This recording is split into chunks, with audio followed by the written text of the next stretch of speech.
السلام علیکم ورحمۃ اللہ وبرکاتہ۔ جب بھی کوئی معافی مانگے تو اسے صرف اس امید پر معاف کر دو کہ کل قیامت کے دن اللہ بھی مجھے معاف کر دیں گے۔ اللہ سے رجوع کرنے میں کوئی جھجک نہ کرو، اس کے پاس تو گزرے ہوئے کل کی معافی بھی ہے اور آنے والے کل کا انعام بھی۔ محبت اندھوں کا کھیل ہے، ایک کے علاوہ کوئی دوسرا نظر نہیں آتا۔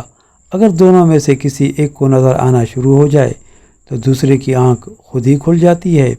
اور آپ نے فرمایا، صرف پیسے کا ہونا رزق نہیں ہے، نیک اولاد، اچھا اخلاق، مخلص دوست بھی رزق میں شامل ہیں۔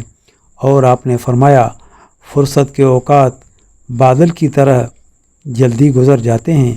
تمہیں ایک نیکی کرنے کا بھی موقع ملے تو اسے غنیمت سمجھو، ورنہ ندامت حاصل ہوگی۔